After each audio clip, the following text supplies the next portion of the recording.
जी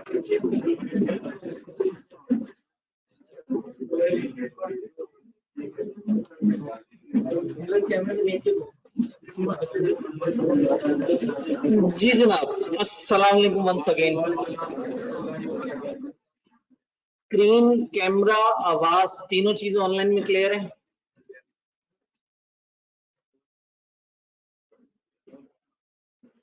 screen, camera और आवाज।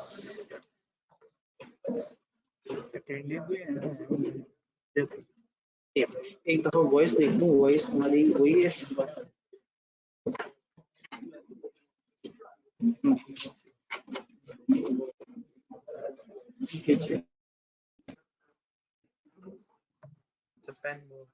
जी अभी एक दफा दोबारा कंफर्म करते हैं, आवाज क्लियर है ऑनलाइन में?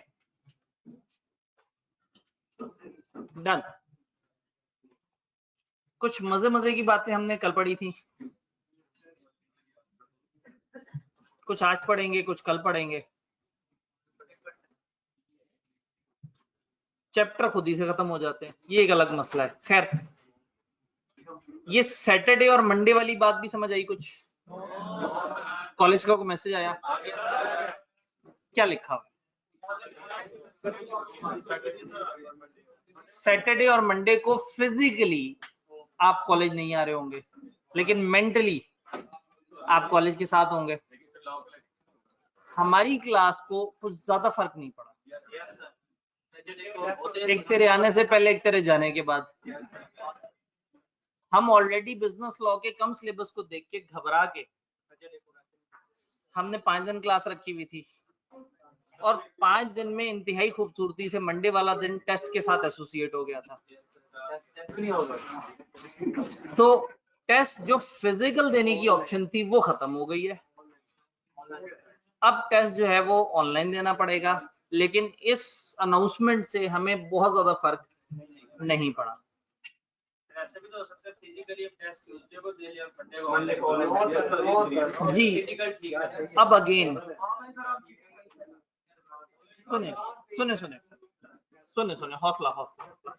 आप फिजिकली आप में से जो टेस्ट देना चाहते हैं, एक तो मजे की बात है हम टेस्ट रखते हैं तो उस दिन कोई भी टेस्ट देना नहीं चाहता, लेकिन कुछ अच्छे बच्चे जो बहरहाल फिजिकल टेस्ट देना चाहते हैं, अगले दिन क्लास से पहले पहले टीए डिपार्टमेंट से जाके टेस्ट पिक करके फिजिकली जमा करा दे, क्योंकि क्लास में मैं टेस्ट को डिस्कस कर रहा होता हूं। एक तजर्बा हमने इस दफा किया, वो मजेदार रहा।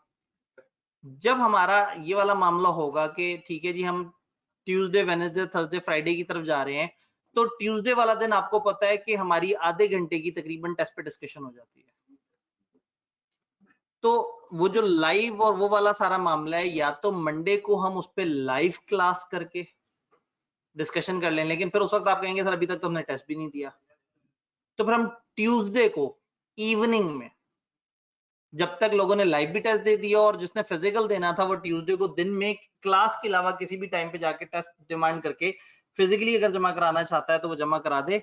हम ट्यूसडे को इवनिंग में उसके ऊपर डिस्कशन आपके व्हाट्सएप में डाल दें। उससे क्या होगा, उससे हमारा लेक्चर भी प्योर बच जाएगा, और ये जो ये मंडे और सैटरडे गवर्नमेंट ने जो अनाउंस किया, इससे हमें कम से कम तकलीफ पहुंचेगी। क्योंकि अगेन हमारी ऐसी ख्वाहिश नहीं है, ऑब्वियसली हम चाहते हैं कि कॉलेज चलता रहे, और इंतहाई मजे की बात है कि कॉलेज बंद होता है तो बच्चों के लिए बंद होता है। जब पिछला भी लॉकडाउन था तो बच्चे कहते थे लो जी ये तो याशी लग गई, टीचर घर बैठे क्लासें करा रहे होंगे, सिर्फ हम लोग कॉलेज आते थे सुनसान लाहौर के बीच में ना, लाहौर को बड़ा अकेला देखा उन दिनों। तो हमने सिर्फ एक दिन छुट्टी की थी ये सोचने के लिए कि करना क्या है। उस एक दिन में पूरा प्लान तैयार हो गया था, तो यहाँ नीचे स्टूडियो सेट कर लिए थे, नहीं नीचे ही सारा सेटअप बना लिया था, और हर दिन टीचर अपने घर से निकल के यहाँ आके ऑनलाइन क्लास देता था। ऑनलाइन की मिथ ही खत्म कर दी हमने, मतलब ऑनलाइन का जो खूबसूरती है कि वो तो कहीं से भी हो सकती है। तो हम ऑनलाइन नहीं थे, ऑनलाइन बच्चे थे, हम फिजिकल थे, तो हम यहाँ आ जाते थे। तो कहने का मतलब है कि ऑनलाइन क्लास जो है वो इतनी बुरी नहीं होती। अगर आप में से कुछ लोग फिजिकल साथ में ले रहे थे, आप लोगों को तो ऑनलाइन की वैसे भी एक्सेस थी, तो न्यूमेरिकल सब्जेक्ट में जो है वो इतना ज्यादा प्रॉब्लम नहीं होता ऑनलाइन क्लास को लेके, क्योंकि वहां स्क्रीन इंपॉर्टेंट होती है। फिजिकल क्लास में टीचर के जेस्चर्स और ये सारी चीजें जो है ना, ये जो आपका थ्योरेटिकल सब्जेक्ट है, इसमें कई दफा ये चीजें ऐसी होती हैं जो बंदा कहता है मैं टीचर के साथ साथ चलूं। न्यूमेरिकल में तो कई दफा आप साथ साथ सवाल भी उस तरह से नहीं पूछ रहे होते क्योंकि आपको समझ ही नहीं आ रहा होता। समझते जब सवाल खत्म आता है आपके तो ऐसे खत्म हो गया, फिर ध्यान से उसे देखते हैं तो आप कहते हैं अरे वाह इसमें तो बड़ी गहराई थी। ज्यादा कंफ्यूजन आप वीडियो दोबारा देख लेते हैं, लेकिन थ्योरी में इतनी कौन तरद्दुद करे।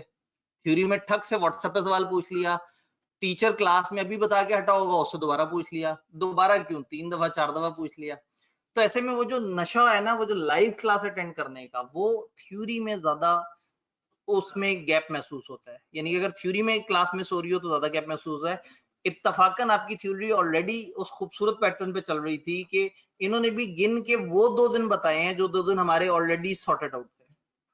सिर्फ मुझे जो दुख है वो एक बहुत जरूरी एक्टिविटी टेस्ट जो कि फिजिकली देने का अपना मजा है, वो अब उतना ऑर्गेनाइज वे में नहीं हो सकेगी जितना मैं चाहता था। ऑल्दो आप लोग तो कभी भी मेरी चाहत पे उस तरह से पूरे नहीं उतर रहे थे, लेकिन कम से कम जो अच्छे बच्चे थे मेरा उनसे साथ था कि वो एक प्रॉपर रेगुलेटेड वे में टेस्ट दे रहे थे।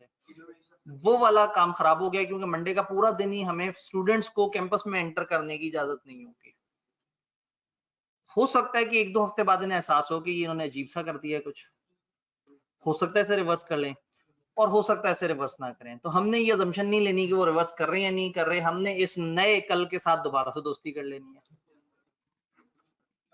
हम तो पिछले 2 साल से इसी तरह के मजाक करते आ रहे हैं, देखते आ रहे हैं, समझते आ रहे हैं। ये तो फिर बड़ा हल्का हाथ रखा है उन्होंने, अब आदत हो गई है। और अभी मेरे साथ जो खड़े भाई थे तो वो ये बता रहे थे कि सर अभी कैलिफोर्निया में 5th वेव आ चुकी है और अब वहां से वो बजरिया ट्रेन आहिस्ता आहिस्ता पाकिस्तान की तरफ आ जाएगी।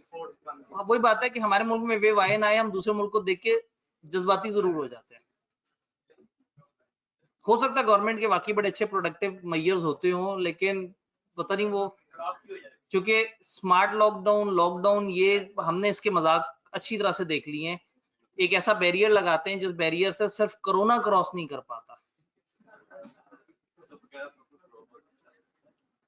इस कैंपस में ये बंद भी पड़ा हुआ था तो भी क्लासें हो रही थी।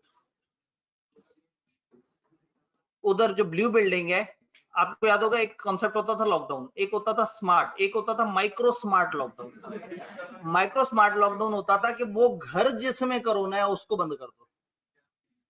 उस कैंपस पे माइक्रो स्मार्ट लॉकडाउन नाफिज हुआ और सिवाय कोरोना के हर कोई उस बिल्डिंग में जा सकता था।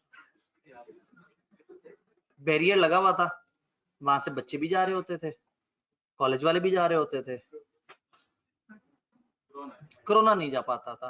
तभी तो लोग कहते हैं कि दुनिया पूछ रही है इमरान खान से कि तुमने अपने मुल्क में ऐसा क्या तरीका किया है, ये कौन से बैरियर्स हैं जो कोरोना को रोक लेते हैं। पाकिस्तान अल्लाह की तरफ से ये है कि हम लोग गंदी खुराकें खा खा के काफी हद तक इम्यून हुए हुए थे। थर के इलाके से कितने केसेस मिलते हैं कोरोना के, जो कि गंदा तरीन पानी पीते हैं। थर या थल, मतलब सिंध वाला थल है थर, ठीक। एक तो वो है ना वो जो भावलपुर से आगे जाके, वो कौन सा है, वो चोलिस्तान। तो तीसरा वाला थल और थर में से दूसरा वाला कहाँ पे है, कहाँ है वो, बलोचिस्तान। पता नहीं, मैं जिनसे मशवरा ले रहा हूँ वो खुद इतने कंफ्यूज है। मैंने कहा ताजा ताजा पाकिस्तान स्टडीज पढ़ के आए होंगे, कुछ तो पता होगा। अच्छा आपकी तो एग्जाम ही नहीं हुए थे ठीक है सही। आप लोग तो उस मजाक के इतने आदी है ना, इम्तिहान एग्जाम कराए, इंट्रो एग्जाम कराया, इको एग्जाम कराया। खैर चलें, तो पॉइंट समझ आया। हमें जो दुख है वो सैटरडे का नहीं है। सैटरडे तो आप लोगों के लिए वैसे ही आम तातील होती थी ताकि आप जम के पूरा जो वीक हमने पढ़ा उसकी तैयारी कर सकें। मंडे को एक ऑफिशियली फिजिकल टेस्ट होता था जो कि एक बड़ा अहम एक्टिविटी होती थी और अगले दिन उसकी डिस्कशन होती थी। तो अब हम ज्यादा से ज्यादा ये करेंगे कि उसको फिजिकल के बजाय ऑनलाइन कर देंगे फॉर मंडे। ट्यूसडे को क्लास से पहले अगर मैं कहूं तो हो सकता है आप कहेंगे मेरी फलाना क्लास है, पूरे ट्यूसडे को शाम जब तक कॉलेज खुला हुआ है तब तक आप जिस भी टाइम तक, जिस वक्त टीए डिपार्टमेंट में टीएस भी मौजूद है, एक दफा ये पता कर लीजिएगा कि उनके क्या टाइम है, वो कब से कब तक अवेलेबल है। उस दौरान अगर आप उनसे जाके फिजिकल टेस्ट लेके और उनको फिजिकल टेस्ट दे देते हैं तो आपका टेस्ट हमारे पास आ जाएगा। हम टेस्ट की डिस्कशन पे ट्यूसडे को नहीं करेंगे, ट्यूसडे की शाम में ग्रुप में कर दिया करेंगे। फिर वही क्लास खाई जा रही होगी, मतलब हमारी एक एक्टिविटी जब कम हुई है तो कम से कम क्लास वाला टाइम हम थोड़ा सा बढ़ा लें, थोड़ा सा हम भी तो मतलब जो है उसको कवर कर लें। असल में पहले मुझे दुख कम होता था क्योंकि टेस्ट लोगों ने फिजिकल आके दिए होते थे, पता नहीं वो कौन देता था, लेकिन जितने अच्छे बच्चे जो थोड़े बहुत भी देते थे, क्योंकि अगर 5 बच्चे भी अच्छे हैं तो मेरे लिए वो 5 बच्चे भी उतना इंपॉर्टेंट है जितनी पूरी क्लास। वो सब जो टेस्ट नहीं देते उनसे ज्यादा इंपॉर्टेंट वो 5 बच्चे जो टेस्ट दे रहे हैं, क्योंकि पास भी उन्हीं 5 ने होना है।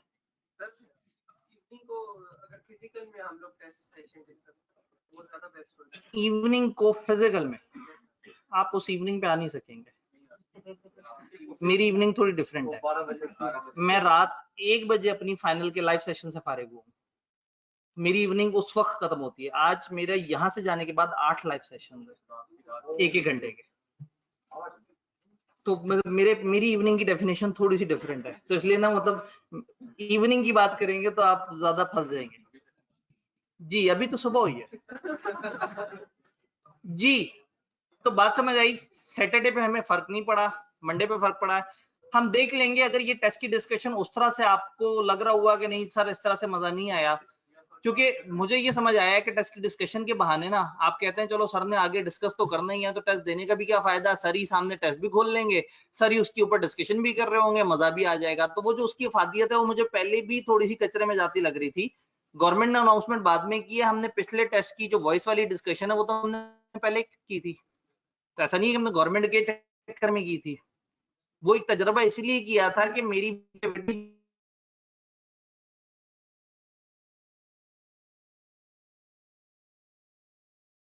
जा रही थी, हम 40 मिनट सिर्फ जाया कर देते थे एक्टिविटी देखा, जबकि अच्छे बच्चे अच्छा टेस्ट में ये सवाल आया था ठीक है, तो उसके बाद से उनका टेस्ट देने की जो ख्वाहिश है वो बिल्कुल ही खत्म हो जाती थी। एक आध भी तजर्बा करेंगे, तजर्बा कामयाब ना हुआ रिवर्स कर लेंगे।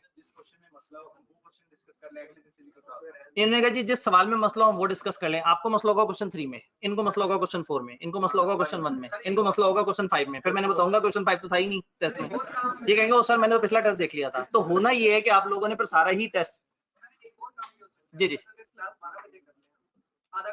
अगर क्लास 12 बजे कर लें, असल में आपको लगता है कि आपकी क्लास आइसोलेशन में चल रही है, असल में हाँ इस क्लास से पीछे एक FR1 होती है इसी कमरे में और बच्चे उसमें कॉमन है, और इस क्लास से पहले मेरी अपनी भी एक क्लास होती है जो इसी क्लास के टाइम पे ही खत्म होती है। तो वो असल में ये टाइम टेबल है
कनेक्ट हुए में एज ऑर्गेनाइजर, मैं डिस्कनेक्ट होकर दोबारा आता हूँ।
जी ऑनलाइन में स्क्रीन, आवाज और कैमरा तीनों चीजें क्लियर हैं? डन। हम जिंदगी में वापस आ गए। कल हम कहां तक पहुंचे थे?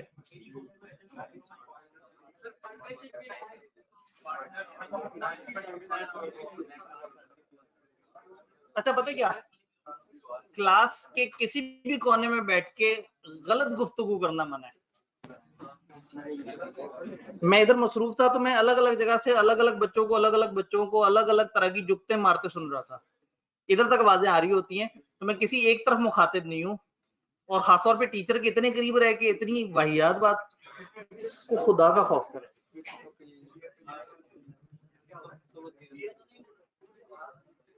ले जी, समझने वाले समझ गए।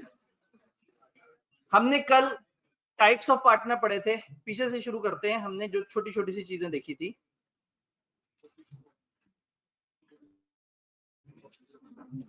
सब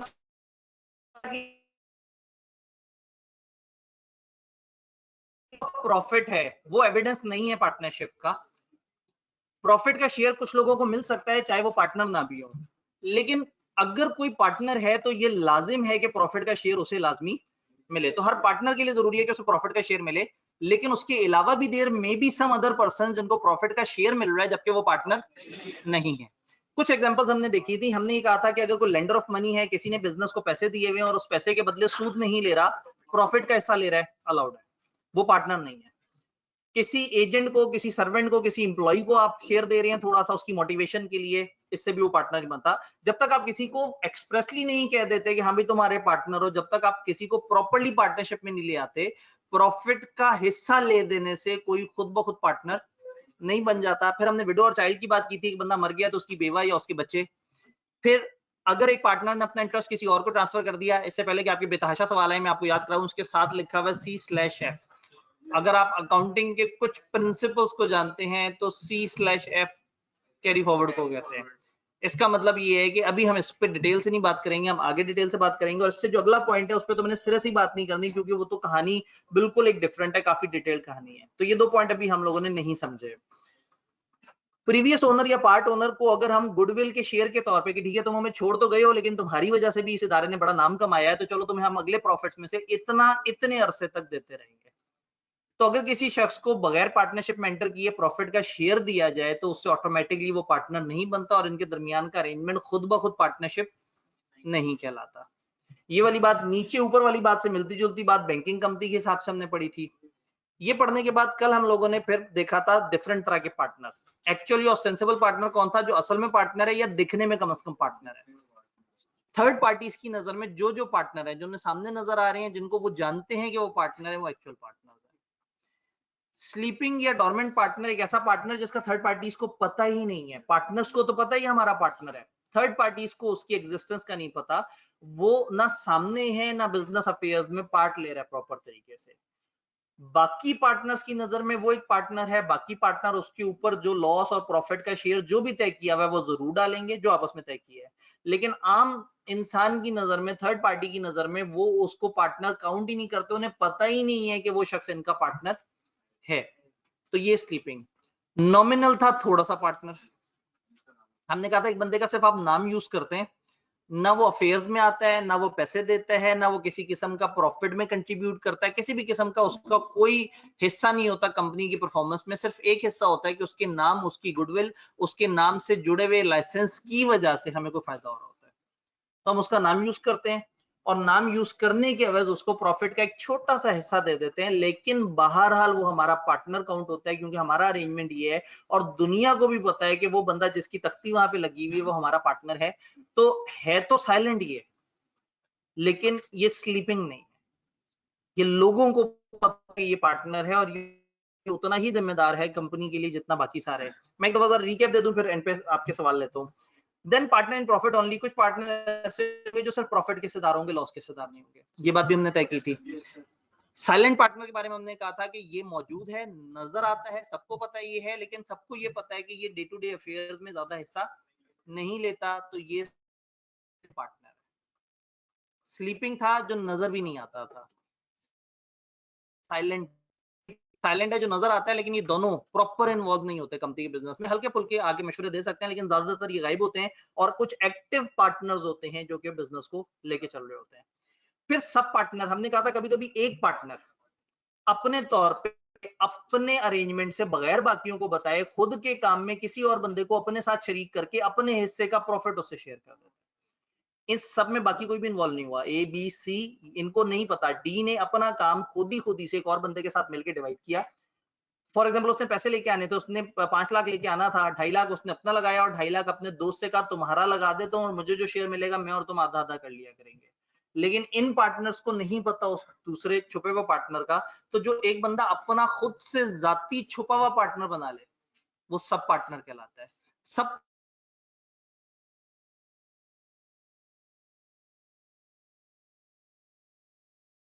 is not an actual partner, ये असल पार्टनर नहीं है। ये असल पार्टनर दुनिया भी से नहीं जानती। ये उस रेलेवेंट पार्टनर जिसका ये दोस्त है वो होगा, और किसी और की कोई जिम्मेदारी नहीं है। और बाकी पार्टनर्स को अगर वो बता दे कि हाँ भाई ये बंदा है, जरा इसको भी बीच में ले आते हैं, तो टेक्निकली वो पार्टनरशिप को रिवाइज करके एक नया पार्टनर लेके आ रहे हैं। तो जो अपना जाती पार्टनर खुद से ले आए खामोशी से बगैर दूसरों को बताए, तो वो उसका सब पार्टनर बन जाए। दूसरों को खुद ब खुद पता लग जाए वो और है, लेकिन अगेन जब तक ये ऑफिशियली पार्टनरशिप में एंटर नहीं हुआ तब तक ये दुनिया और पार्टनर्स की नजर में पार्टनर नहीं है। Then partner by stopping out पे मैंने कैरी फॉरवर्ड कर दिया। हम तसल्ली से आगे जाके एक पूरा यूनिट होल्डिंग पढ़ेंगे इसके ऊपर कि ये क्या है और किस तरह से काम करता है। यहां तक हम लोगों ने जितना पढ़ा है उसमें सवाल, वहां से एक भाई का सवाल था।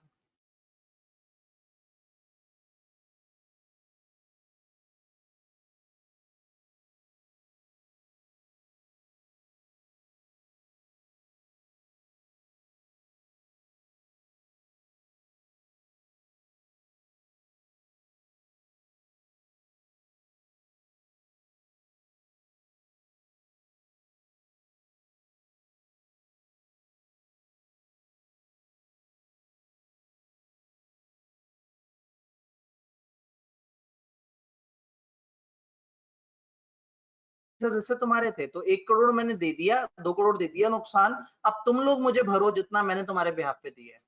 तो ये बात जहन में रहे कि पार्टनर ने आपस में जो मर्जी तय किया हुआ है वो उनका अपना मसला है। थर्ड पार्टी की नजर में जॉइंट एंड सेवरल लायबिलिटी होती है इनकी, वो सबको कलेक्टिवली भी पकड़ सकती है थर्ड पार्टी, और इनमें से किसी एक से सारा रिकवर भी कर सकती है। जी भाई, आवाज पे फारिग हो गई?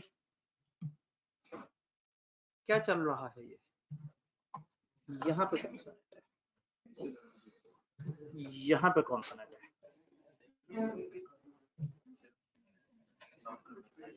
नेट भी हमारे पास अच्छे वाला लगा हुआ है।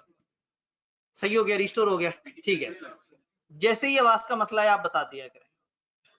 जी,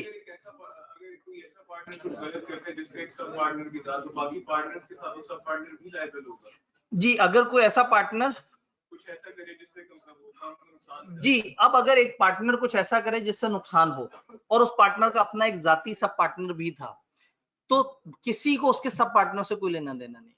पार्टनर इसी पार्टनर से रिकवर करेंगे जिसने नुकसान किया है।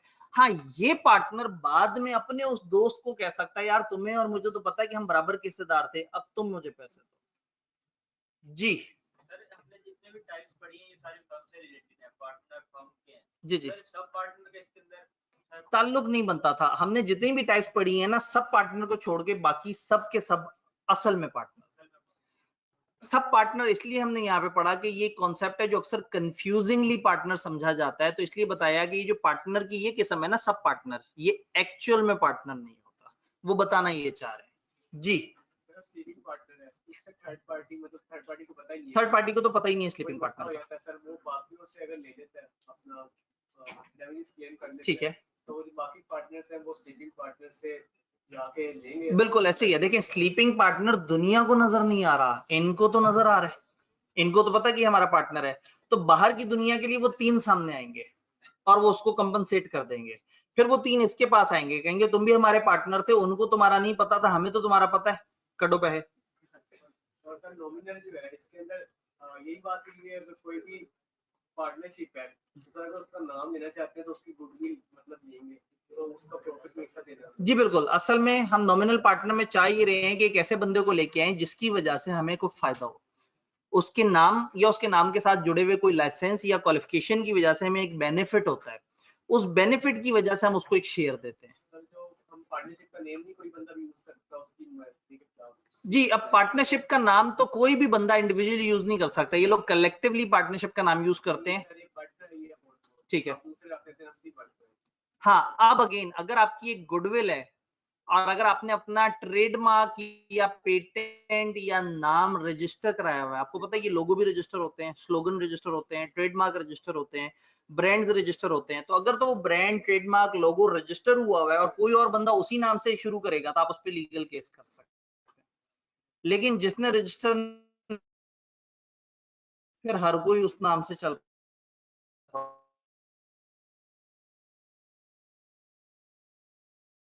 है।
जी ऑनलाइन स्टूडेंट्स आवाज और स्क्रीन पे फीडबैक दें। कैमरा शायद थोड़ा सा अटक रहा हो, लेकिन आवाज और स्क्रीन क्लियर नजर आ रही है। डन, देखते हैं।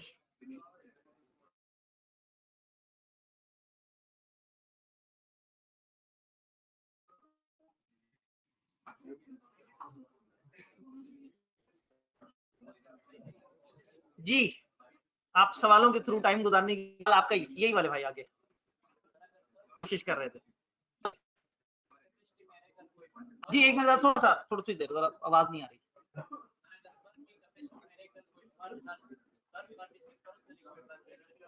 ठीक है जी, एक भाई ने सवाल पूछा कि क्या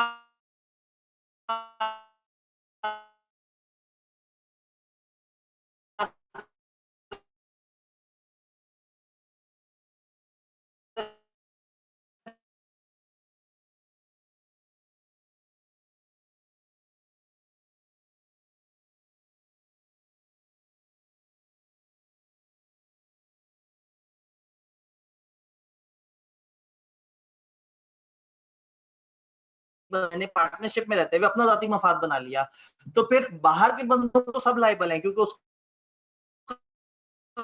सूरनी के एक पार्टनर की नीयत खराब हो गई थी, लेकिन वो किसी से भी रिकवर कर लेगा, फिर बाद में ही आपस में से देखेंगे कि हम में से किसने डिफॉल्ट किया, फिर वो उससे रिकवर करेंगे। जी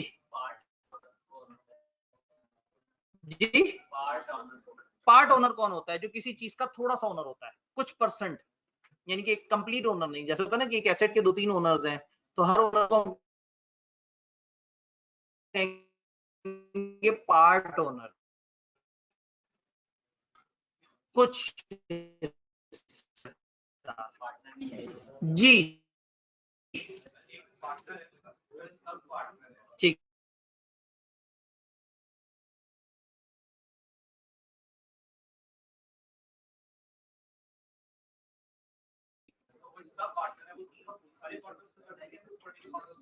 देखें सब पार्टनर के साथ तो वो सिर्फ बाकी लोगों को उसका पता नहीं मामला, उसमें वो आपके पास ठीक आ रही है? सर अभी भी मसला है? नहीं सर कोई मसला नहीं है, ये आवाज नहीं आ रही, तो मेरा सवाल कैसे पता लगा? कट रही है आवाज, ओए ओए। और पहले हमारे पास मार्जिन होता था, जिस भी वीक का टारगेट पूरा ना हो सैटरडे पकड़ लिया जाए। इतनी जल्दी भी हिम्मत नहीं हारनी चाहिए। Try again. थॉमस एडिसन ने कितनी ट्राइयां की थी तो बल्ब बनाया था?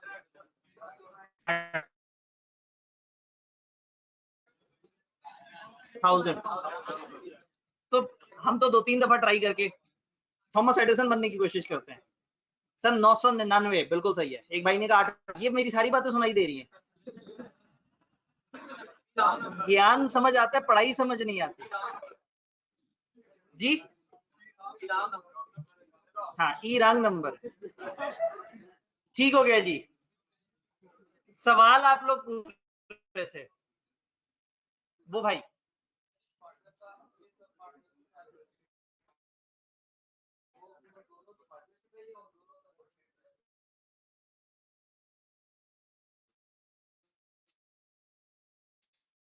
जी एक पार्टनर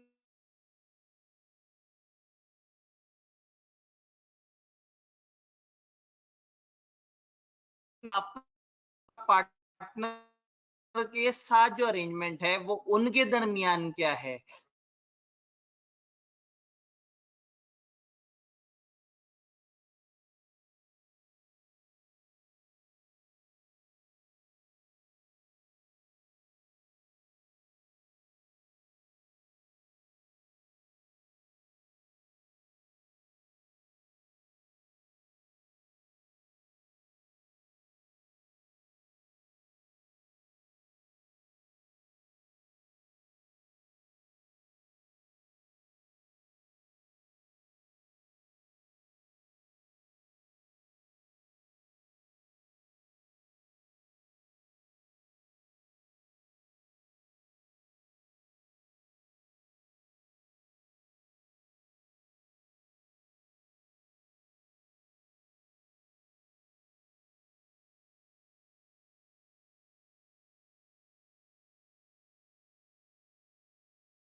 नहीं किया, तो ऐसे में अगर उससे कुछ गलत डिसीजन भी ले लिए जाए वसीयत मफाद में तो उसको माफी है जी।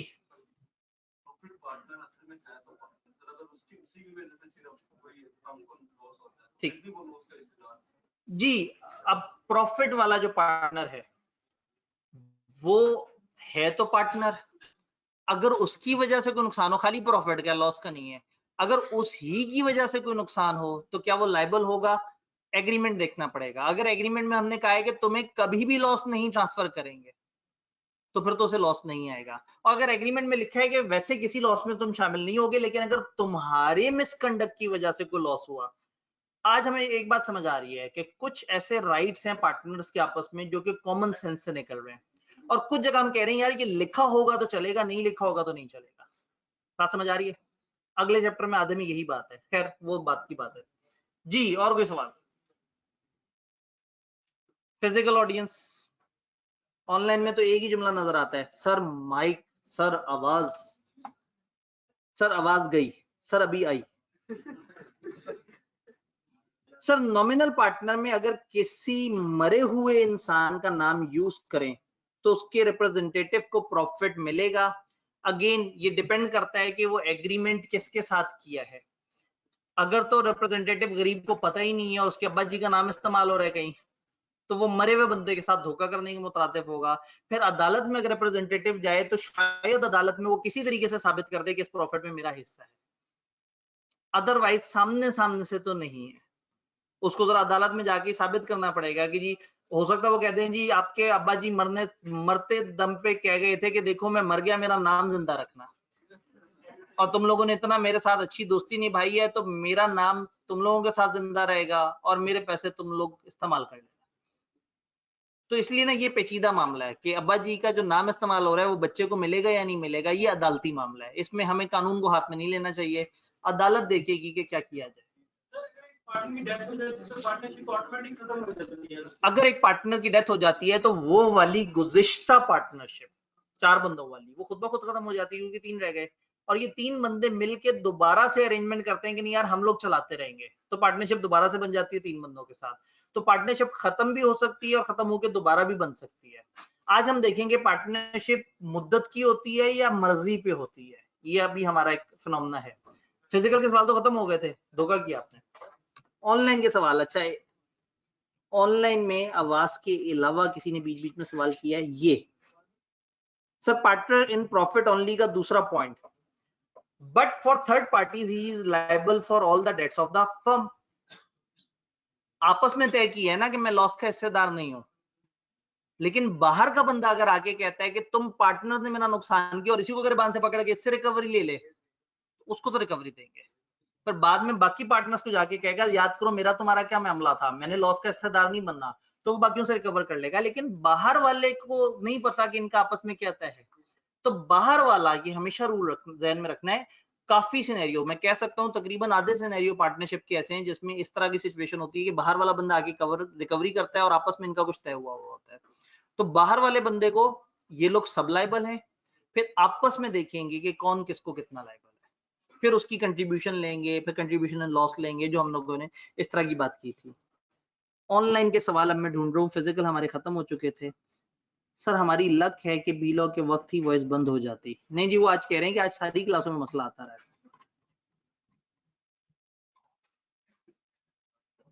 सर यकीन करें अभी आई है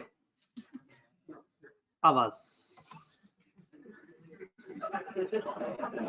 सर नॉमिनल वो असल में वो 2 अलग अलग लाइनों पे लिखा हुआ था ना सर। नॉमिनल पार्टनर में अगर किसी, ठीक है मरे हुए शख्स हो गए, ऑनलाइन फिजिकल सब कवर, टाइम अभी भी बहुत है, मैं कितने जावा, मैं की करा, पढ़ना पड़ेगा, जो गुजर गया उसे भूल जाए, जो हाथ में है वो इतना है कि हम बहुत सारा पढ़ सकते हैं। पार्टनरशिप की 2 मशहूर किस्में, partnership at will, particular partnership. Particular कहते हैं मखसूस को, अगर मैं सही से लिख गया मखसूस तो आज पे जोर देना। पार्टनरशिप एट विल का मतलब है मर्जी, विल नहीं कहते वो विल डोमिनेट की मर्जी, तो पार्टनरशिप एट विल का मतलब है मर्जी की पार्टनरशिप। पर्टिकुलर पार्टनरशिप का मतलब है मखसूस, खास, स्पेसिफिक पार्टनरशिप। अभी मखसूस पार्टनरशिप क्या है? जब एक पार्टनरशिप किसी खास पर्पस के लिए या किसी खास टाइम के लिए बनती है तो वो कहलाती है स्पेसिफिक या पर्टिकुलर पार्टनरशिप। अगर हमने कहा ये पार्टनरशिप हम इसलिए कर रहे हैं कि हमने ये पुल तामीर करना है, तो पुल तामीर करने के मकसद के लिए पार्टनरशिप बनी है। ये हम पार्टनरशिप कर रहे हैं जो 3 साल तक चलेगी, तो ये भी पर्टिकुलर है। पर्टिकुलर पार्टनरशिप वो है जिसमें या मकसद डिफाइंड हो या टाइम डिफाइंड हो, और कई दफा दोनों ही चीजें डिफाइंड होती हैं। यहाँ मर्जी की बात नहीं है, एक टाइम के लिए सब पार्टनर्स बने हैं। Such partnership comes to an end. कब एंड होगी? जब वो वेंचर कंप्लीट हो जाए, वेंचर वो जो काम हो रहा है वो कंप्लीट हो जाए, और on expiry of the time period. आपने टाइम डिफाइन किया तो टाइम पूरा होने पे पार्टनरशिप बंद होगी। पर्पस डिफाइन किया तो पर्पस पूरा होने पे पार्टनरशिप खत्म हो जाएगी। अगर पार्टनर डिसाइड करें कि टाइम पीरियड तो पूरा हो गया, 3 साल पूरे हो गए, लेकिन यार अभी हमारा दिल है कि इसको आगे अपनी मर्जी से चलाएं, तो ये पार्टनरशिप बन जाएगी पार्टनरशिप एट विल। यानी पर्टिकुलर पार्टनरशिप तो थी ना जी, 2 साल की पार्टनरशिप है, 2 साल पूरे हो गए, वो खत्म हो गई। पार्टनर कहते नहीं यार मजा आ रहा था, अच्छा बिजनेस चल रहा था, हम इसको आगे चलाना चाहते हैं। अब ये अपनी मर्जी से जो आगे चलाना चाहते हैं, ये अब स्पेसिफिक नहीं रही। ऐसा हो सकता है कि वो उस वक्त रुक के कहें चलो पिछली पार्टनरशिप खत्म, आओ एक नई पार्टनरशिप 2 साल के लिए कर लेते हैं, तो फिर वो दोबारा से पर्टिकुलर बन जाएगी। तो जब भी at the start of partnership मकसद डिफाइन कर दें या टाइम डिफाइन कर दें, तो ये क्या बन जाएगी? पर्टिकुलर। और ऐसी पार्टनरशिप जिसमें लोगों की अपनी मर्जी से चल रहा है कि अच्छा चलो जब मर्जी आए बंद कर देंगे, वो बन जाएगी पार्टनरशिप एट विल। 3 बंदे इकट्ठे हुए, उन्होंने कहा ये काम करते हैं, पार्टनरशिप शुरू करते हैं, जब किसी को लगा कि सही बातें नहीं चल रही, सही नहीं चल रहा, नोटिस दे दे, बंद कर देंगे पार्टनरशिप को। तो ऐसी पार्टनरशिप जो मर्जी के ऊपर आपने कंटिजेंट रखी है, जिसमें आपने कोई टाइम या पर्पस नहीं बताया, तो पार्टनरशिप एट विल क्या है? Where no provision is made, जहां कोई प्रोविजन, कोई रूल नहीं बनाया गया। ये प्रोविजन का मतलब है रूल जी। वही अगेन, पार्टनरशिप होती तो बिजनेस के लिए है ना, और बिजनेस भी लॉफुल होना चाहिए। तो यहाँ पर्टिकुलर जो वेंचर की बात हो रही है वो कोई लॉफुल बिजनेस है, कानूनी। गैर कानूनी चीज पे तो बनेगी नहीं। जहां कोई रूल नहीं बनाया गया पार्टनर्स के दरमियान for duration of their partnership, तो ये पर्टिकुलर पार्टनरशिप नहीं होती, ये बन जाती है एट विल। ऐसी पार्टनरशिप में कोई कानून नहीं होता कि पार्टनरशिप कब बंद होगी। जिस पार्टनर का दिल करे वो आजाद है। अगर वो एक नोटिस दे देता है राइटिंग में सबको कि यार इसको बंद करना है, तो जिस दिन उसने नोटिस दिया है उस दिन वो बंद हो जाती है। कभी कभी वो नोटिस में लिख देता है कि यार एक काम करते हैं, आज से 2 हफ्ते बाद बंद कर देते हैं पार्टनरशिप। तो अगर नोटिस में कोई टाइम दिया हो तो वो टाइम पूरा होने पे बंद हो जाएगी, और अगर कोई टाइम नहीं दिया हुआ तो जब नोटिस। तो पार्टनरशिप एट विल का मतलब है कोई भी कभी भी मजाक में उठ के उसे बंद करते हैं, क्योंकि ये तो चलिए मर्जी पे रही थी। जब मर्जी ही नहीं एक बंदे की आगे चलने की, तो पार्टनरशिप उसी दिन डिसॉल्व हो जाएगी।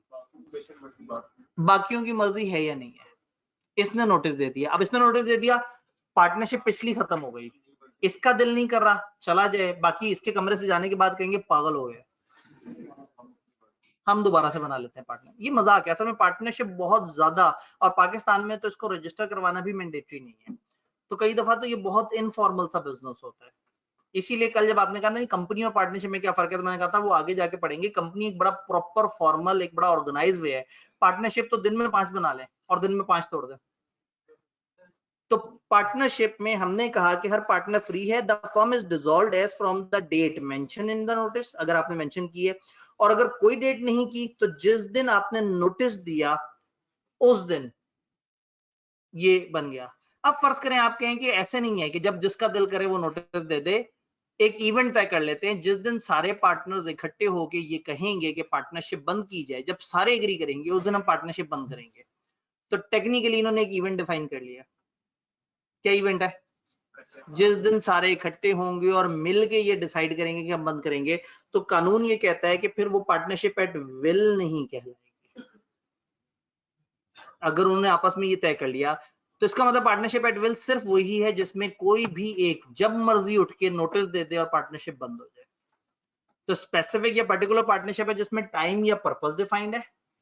पार्टनरशिप एट विल है जिसमें मर्जी पे है, जब उसने उठ के कह दिया खत्म हो गई कहानी। जी विल वाली स्पेसिफिक हो सकती है बात? विल वाली स्पेसिफिक अगर करना चाहें तो विल चल रही थी, चलते चलते एक बंदे ने कहा यार एक काम करते हैं, आज से ऑनवर्ड ना हम चला तो रहे हैं, इसको एक थोड़ी सी एक प्रॉपर शक्ल दे देते हैं, हम अगले 3 साल का आपस में एग्रीमेंट कर लेते हैं। तो उस दिन पार्टनरशिप एट विल फौत हो गई और उस दिन वो पर्टिकुलर पार्टनर, तो ये पार्टनरशिप कभी भी एक दूसरे की शक्ल में जा सकते हैं। पर्टिकुलर पार्टनरशिप कब एट विल बनेगी? 3 साल बाद। जब टाइम या पर्पस पूरा होने के बावजूद भी वो उसे चलाना चाहते हैं, और अगर उसको वैसे ही चलाना चाहते हैं तो एट विल बन जाएगी, और अगर उसको दोबारा से कोई नया टाइम और नया पर्पस डिफाइन कर ले तो बहुत ही आसान सा रूल है, जिसमें टाइम डिफाइंड हो या पर्पस डिफाइंड हो वो स्पेसिफिक है, जिसमें कुछ नहीं डिफाइंड वो एट विल है। अगर एट विल है और उसमें ये डिफाइंड है कि जब सब कहेंगे तो बंद होगी, तो भी वो एट विल नहीं है, उसमें एक इवेंट ऐड हो गया कि जब सब कहेंगे वो भी बन जाएगी पर्टिकुलर पार्टनरशिप। जी अब उसमें पर्पस आपने डिफाइन किया हुआ है, लेकिन पर्पस से मुराद यहाँ पे क्या है? यहाँ पे है कि भाई एक पर्पस है जी हम तालीम के फरोग के लिए कोशा रहेंगे, ये एक अनलिमिटेड सा पर्पस है। और एक पर्पस ये है कि यार एक काम करेंगे, कॉलेज की बिल्डिंग बनाएंगे और 2 साल में उधर से जितना प्रॉफिट आएगा वो शेयर करेंगे। ये आपने उसको पर्पस को डिफाइन कर दिया कि ये 2 साल के अंदर होने वाला जो भी एक्टिविटी है। या इसीलिए मैंने पुल की एग्जांपल दी कि पुल एक ऐसी चीज है कि पुल बनने के बाद खत्म कहानी, मतलब पुल बनाते रहेंगे। अगर वो कहेंगे हम लाहौर में पुल बनाते रहेंगे तो ये स्पेसिफिक पर्पस नहीं है। स्पेसिफिक है जी हम फलाना पुल बनाने के लिए इकट्ठे हो रहे हैं, तुम पैसे देना, मैं सर्विसेज प्रोवाइड करूंगा, हम पुल बना देंगे, पुल बन गया, पार्टनरशिप खत्म। तो अगर आप एक इवेंट डिफाइन कर लें, एक ऐसा डिफाइंड इवेंट जिसने खत्म होना है, टाइम डिफाइन कर लें, एक डेफिनेट टाइम जिसने खत्म होना है। अगर आप कहें जी हम अनलिमिटेड टाइम तक पार्टनरशिप बना रहे हैं, तो अनलिमिटेड सर्टेन टाइम नहीं है। जी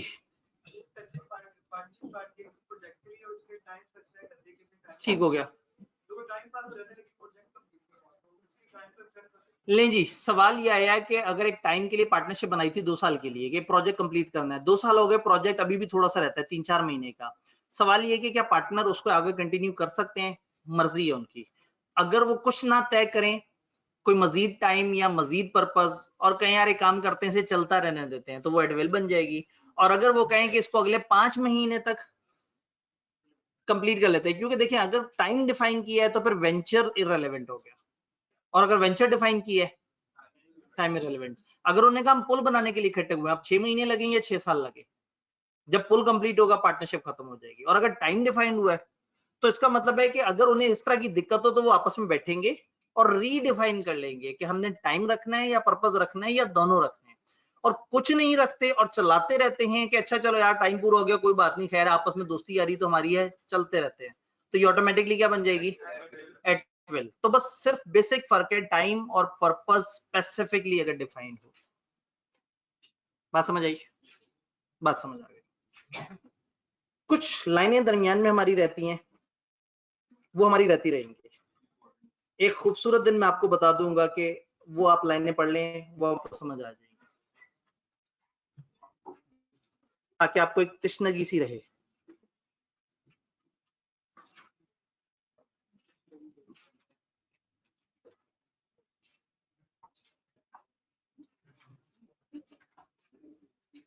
फिर हमारे पास 17-18 मिनट।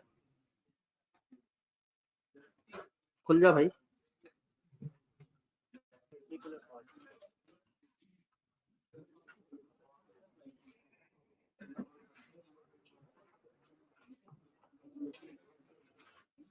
उफ उफ उफ उफ, शुगर ही शुगर।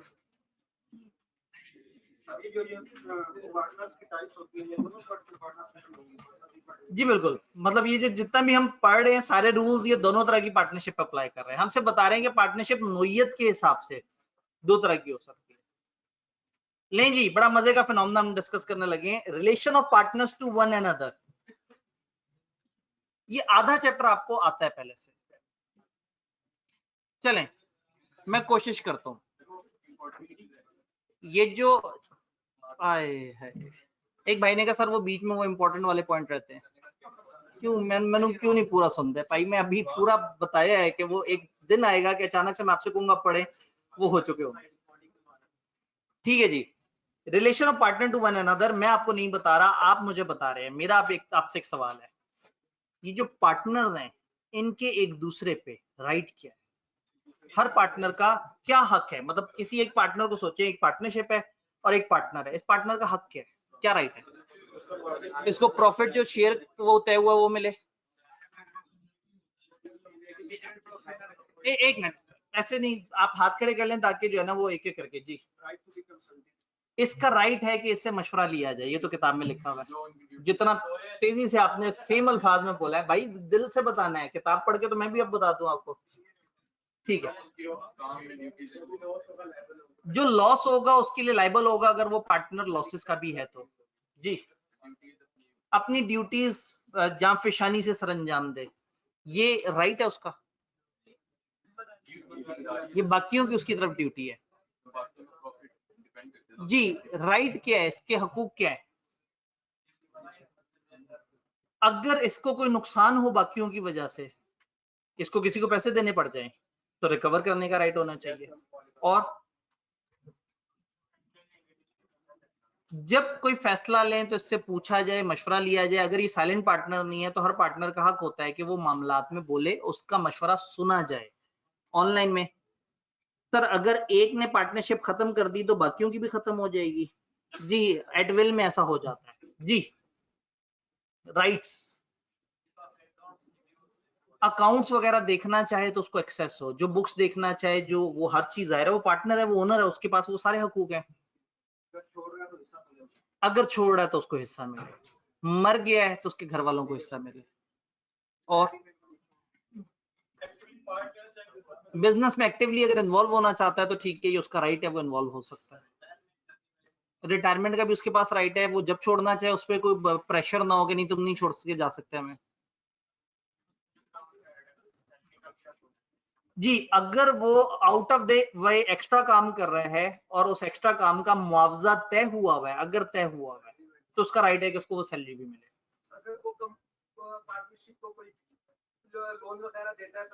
अगर पार्टनरशिप को वो लोन देता है तो उस पे इंटरेस्ट वगैरह, पार्टनरशिप में अगर उसका कैपिटल है और अगर तय हुआ हुआ है कि कैपिटल पे इंटरेस्ट मिलेगा तो उसका इंटरेस्ट मिले। बुक्स इंस्पेक्ट करना चाहे, जांच पड़ताल करना चाहे, देखना चाहे, देख सकता है।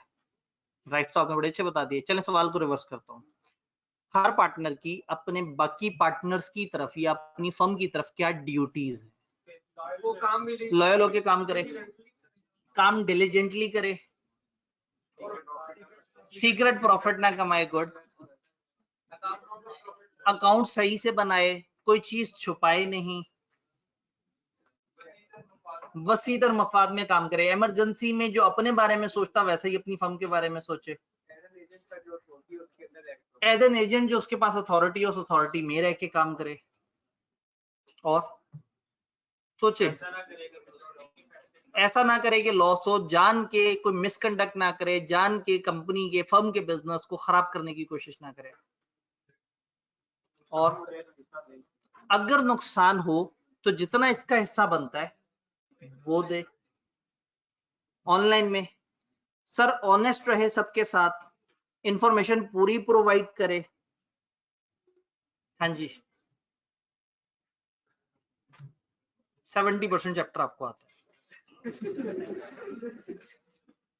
पार्टनर्स के एक दूसरे के साथ क्या रिलेशन है? दो ही रिलेशन है, या उसका राइट है दूसरों से या उसकी ड्यूटी है दूसरों की तरफ। और एक चीज तो आपको कई दफा पता है कि बाहर का कोई बंदा पकड़ ले तो सबके सब लायबल है। लायबल होने के बाद उनका क्या राइट है कि जो गलत बंदा है उससे रिकवरी हो, जिसकी वजह से नुकसान हुआ है, या जिसके जिम्मे लॉस शेयर करना है उनसे नुकसान लिया जाए, और जिसके जिम्मे नहीं है वो उस नुकसान में कंट्रीब्यूट ना करे। किताब से पूछते हैं। किताब ने कहा जी पार्टनर्स के जो आपस में रिलेशन है ना, इसको हम सबसे पहले जनरल ड्यूटीज स्पेसिफिक कर लेते हैं। कुछ चीजें जो आप एग्रीमेंट में खास तौर पे लिखते हैं, कुछ चीजें जो बड़ी जनरल सी ड्यूटीज है। जनरल ड्यूटी क्या है? एक ड्यूटी ये है कि आप duty to be just and faithful रहेंगे, भरोसा करते हैं पार्टनर्स एक दूसरे पे, एक दूसरे के साथ ईमानदारी से रहेंगे, बिल्कुल सही तरीके से काम करेंगे, फेथफुल रहेंगे, लॉयल रहेंगे, धोखा देने का इरादा नहीं रखेंगे, म्यूचुअल ट्रस्ट और कॉन्फिडेंस से काम होगा। He must observe utmost good faith, नेक नियति के साथ और फेयरनेस के साथ टुवर्ड्स अदर पार्टनर चलना है। आसान अल्फाज में, फर्म के वसीतर मफाद में आप सबके साथ अच्छे तरीके से चलेंगे। मेरा नहीं ख्याल ये ऐसी ड्यूटी है जो याद करने वाली ड्यूटी है, बड़ी कॉमन सेंस वाली है। Duty to carry on business to the greatest common advantage of the firm. किसी भी वक्त अपना जाती मफाद ऊपर नहीं रखना, फर्म का मफाद सबसे ऊपर। ड्यूटी टू रेंडर, रेंडर मतलब provide, duty to render true accounts to को पार्टनर्स, बकाया कोलीग जो पार्टनर्स हैं, आपके जो पार्टनर्स हैं, उनको प्रॉपर अकाउंट्स प्रोवाइड करे, हर वक्त रेडी रहे कि वो एक्सप्लेन कर सके कि वो कौन सी ट्रांजैक्शन है अकाउंट्स वगैरह में। No partner should think of making secret profit, secret profit नहीं आपने कमाना दूसरों के खर्चे पे, यानी कि ऐसा ना हो कि दूसरों को नुकसान हो रहा हो और आप बीच में कोई प्रॉफिट कमा रहे हो। जैसे एक भाई ने कहा कि अगर वो खुद ही पर्सनल डील करके अपना कोई मफाद कर ले। Duty to provide full information to other partners.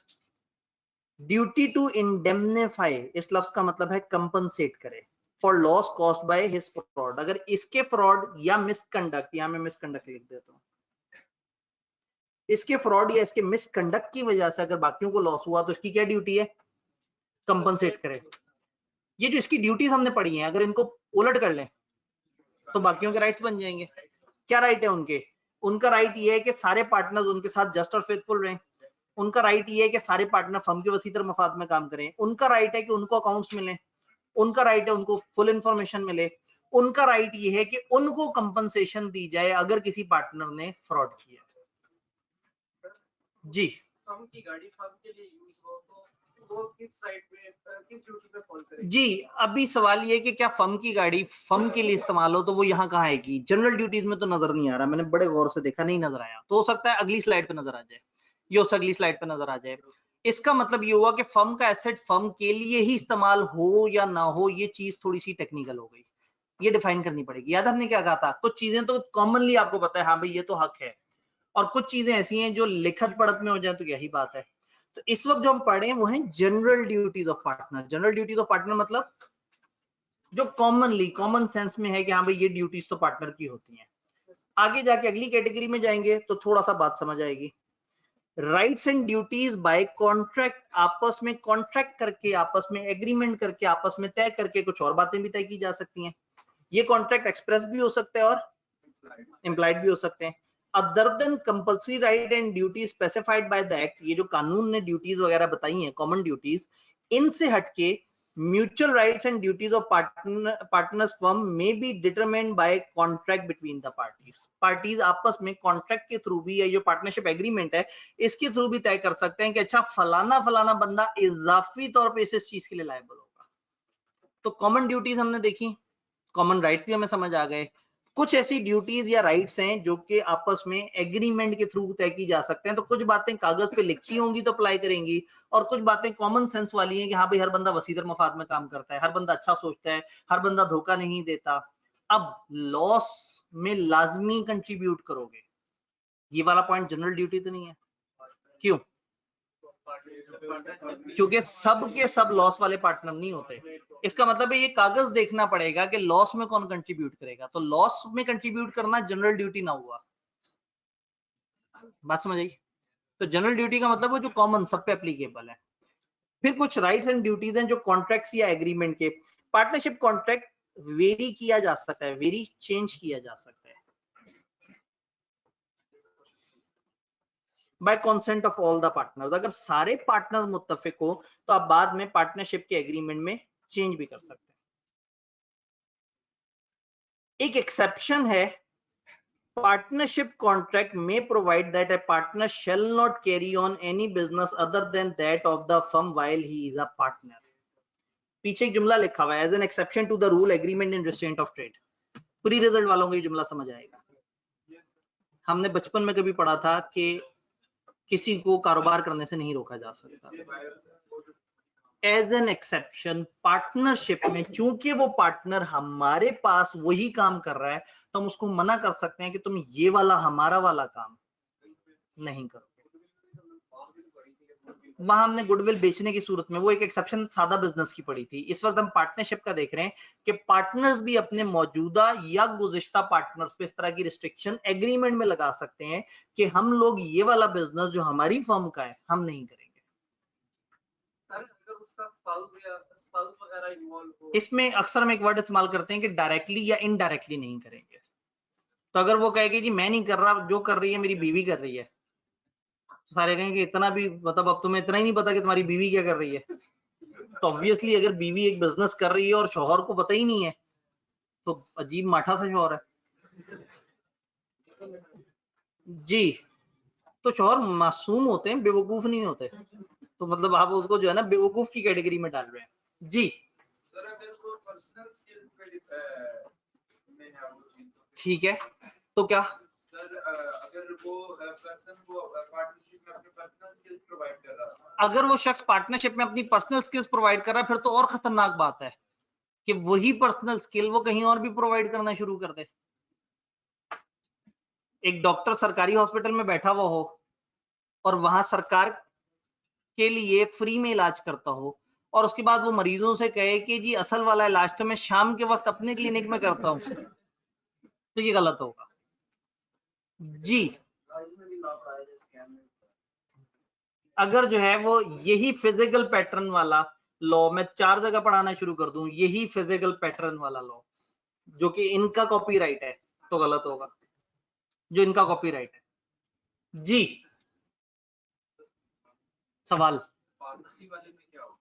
Pharmacy वाले में क्या होगा? एक फार्मासिस्ट अपना लाइसेंस 2 दुकानों को नहीं दे सकता, एक ही दुकान। हाँ, एक दुकान की कई ब्रांचेस हो सकती हैं, उसमें भी कुछ डिटेल रूल्स होंगे।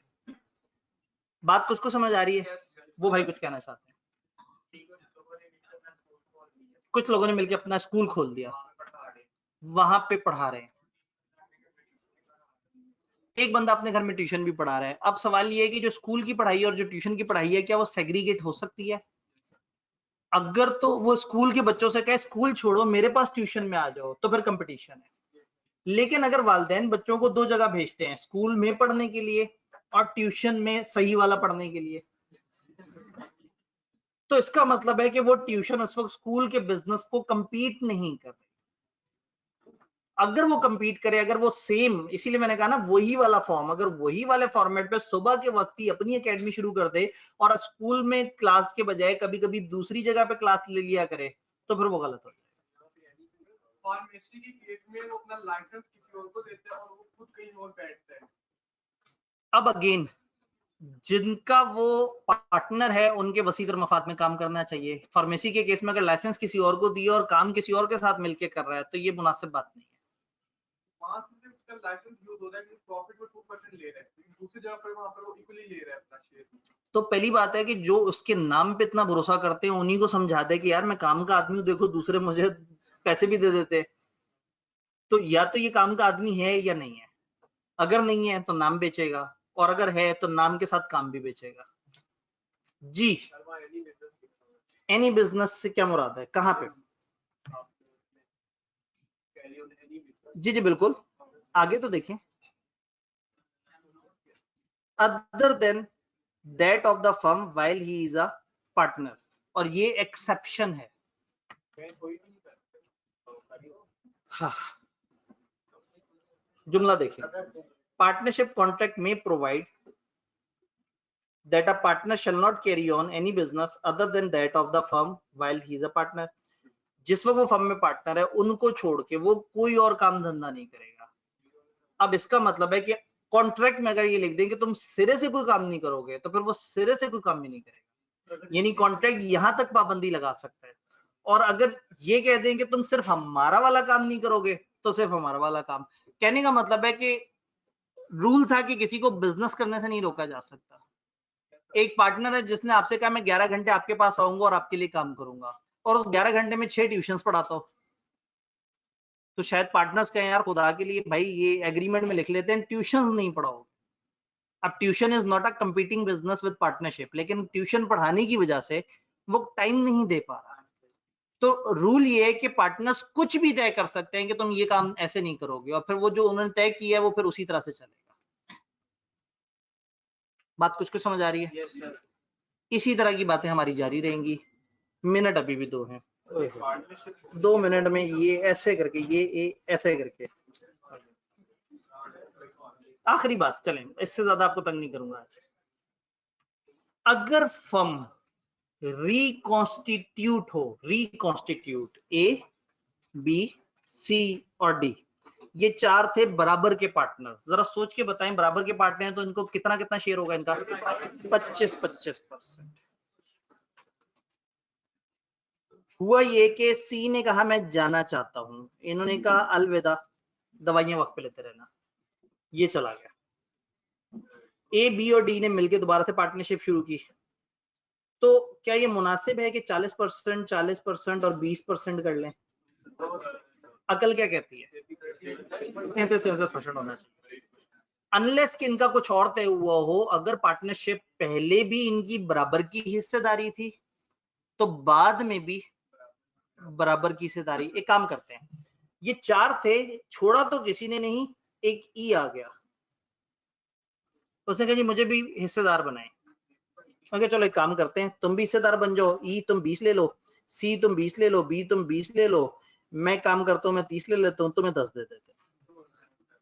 आप कहेंगे ये इंसाफ नहीं हुआ, बस यही अंग्रेजी में लिखा हुआ है। अगर एक फर्म रिकॉन्स्टिट्यूट होती है, रिकॉन्स्टिट्यूट असर नौ तश्कील होती है उसकी, पिछली खत्म होती है नई बनती है, यानी कि किसी के आने पे या किसी के जाने पे। जब कोई आता है, अगेन आपने इंट्रो सही वाली पढ़ी होती, तो फिर उसमें एक कॉन्सेप्ट होता है कि आने वाला एक शेयर ऑफ प्रॉफिट लेता है, जो कि पिछले वाले बंदे अपना अपना कुछ शेयर लूज कर रहे होते हैं, और कभी कभी एक छोड़ के जाता है तो एग्जिस्टिंग पार्टनर कुछ शेयर गेन कर रहे होते हैं। लेकिन इस वक्त इग्नोर करते हैं मैंने क्या बोला है, जिन्होंने इंट्रो सही वाली पढ़ी हुई उनको पता लग गया मैं क्या कह रहा हूँ। आसान सी बात है कि चार बंदे अगर थे और रिकॉन्स्टिट्यूट के 5 हुए, तो कॉमन राइट ये है कि उनको फिर बराबरी का हिस्सा मिले जैसे पहले मिल रहा था। और इसी तरह से अगर ऐड हुआ या लेस हो गया, जब भी कोई भी बंदा नया ऐड हो, लेस हो, पार्टनरशिप दोबारा से तश्कील हो, तो जो पार्टनरशिप में पहले उनका आपस में राइट था, अभी भी आपस में उनका वही बराबरी वाला राइट रहना चाहिए जैसा होता था। जरूरी नहीं कि हमेशा बराबरी वाला ही राइट हो उनका, हो सकता है दो पार्टनर्स हो, ए और बी, ए को मिलता हो 60% और बी को मिलता हो 40%, आपस में तय करके बैठे हुए। एक और बंदा आया, उसने कहा जी मैं आपकी पार्टनरशिप में आना चाहता हूं, मुझे 20% का हिस्सा चाहिए। 20% उसे दे दें, 80% की तकसीम ए और बी में अब कैसे करें? 60% ऑफ 80% ए को मिलना चाहिए और 40% ऑफ 80%, यानी जो इनके आपस में पहले जितना भी रेशो थी, बाद में भी इनकी वही रेशो रहनी चाहिए। ये एक कॉमन रूल है। अंग्रेजी पढ़ते हैं। Subject to contract between partners, partners के दरमियान जो कॉन्ट्रैक्ट है उसके मुताबिक the mutual rights and duties of partner remain the same as they were immediately before the change in following situation। दी गई सिचुएशन में उनके जो पहले राइट होते थे बाद में भी वही राइट्स और ड्यूटीज रहेंगे। किन सिचुएशन में? A change in constitution of a firm, firm के अंदर कोई नया बंदा आ जाए या रिटायर हो जाए, तो जो उनके पहले राइट्स थे बाद में भी वही राइट्स रहेंगे। A firm constituted for a fixed term continues to carry on business after the expiry of that term।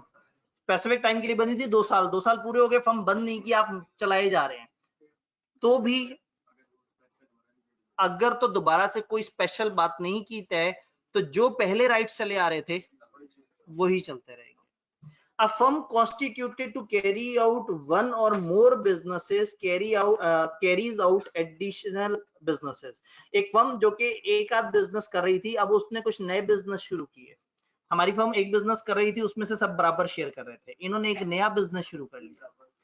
Unless के कुछ आपस में दोबारा से तय ना हुआ हो, तो हर बंदे का क्या राइट है कि उस नए वाले बिजनेस के प्रॉफिट्स में भी उसको उतना ही हिस्सा मिले जितना के पुराने वाले में। तो ये एक बड़ा कॉमन सा राइट है कि फर्म की रिकॉन्स्टिट्यूशन के बाद भी आपको वही हकूक मिलने चाहिए जो पहले आपके पास थे। यहाँ पे हम ब्रेक लगाते हैं, मैं किताब से आपको पेजेस दिखा दूं, अगर किताब में जो दिखाएं तो मैं पेजेस आपको बता दूं ताकि आप पढ़ सकें।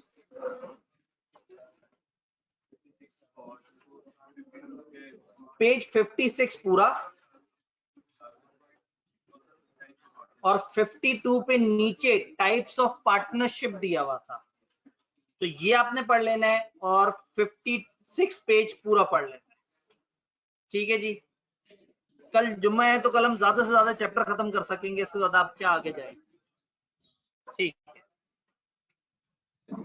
इंशाल्लाह मिलते हैं।